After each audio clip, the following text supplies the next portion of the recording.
शेख हसीनांचं विमान दिल्लीतील हिंडन एअरबेसवर उतरलेलं आहे।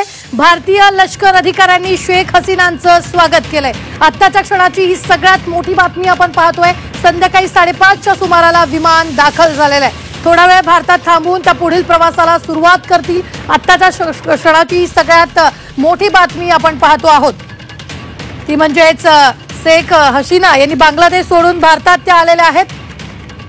त्यांनी पंतप्रधान पदाचा राजीनामा दिलेला आहे आणि त्यानंतर यावेळी भारताच्या अधिकाऱ्यांकडून त्यांचं स्वागत देखील करण्यात आलेलं आहे। या संदर्भात ताजे अपडेट देत आहेत आपल्या प्रतिनिधी उर्वशी खोना। उर्वशी, काय ताजे अपडेट आहेत? एअरपोर्टच्या इथे शेख हसीना या पोहोचलेत। इंडियन एअरफोर्सची टीम सुद्धा तिथे होती त्यांना रिसीव्ह करायला।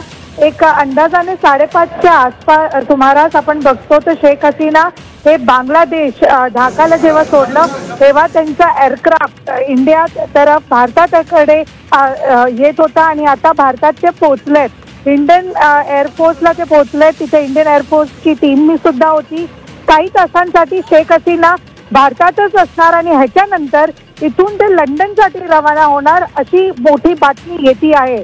हे पण कळून येत आहे की लंडनमध्ये तिथे ते जे आहेत ते हेल्प मागणार आहेत। त्यांनी मदत मागितली आहे UK मध्ये असायलम साठी म्हणजे एक शेल्टरसाठी।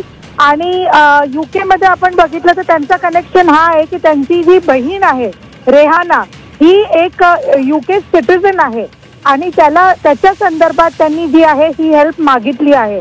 आपण बघितलं तर आज मागच्या 2-3 तासात बांगलादेशमध्ये खूप मोठी अशी घडामोडी चालली आहे। एका जागी शेख हसीना या भारतात पोहोचले, हिंडन एअरपोर्टमध्ये सध्या पोहोचलेत। हे कळून येते की एअरक्राफ्टमध्ये रिफ्युएलिंग होत आहे आणि जसं रिफ्युएलिंग होणार ते लंडनसाठी रवाना होणार।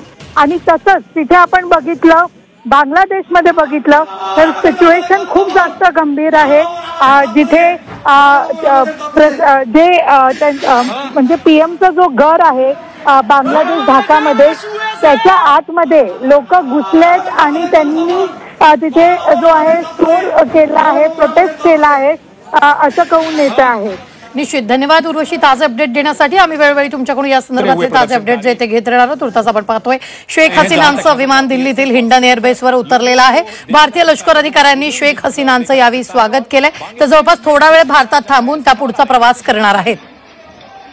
बांग्लादेश में ढाका में सड़कों पर उतरे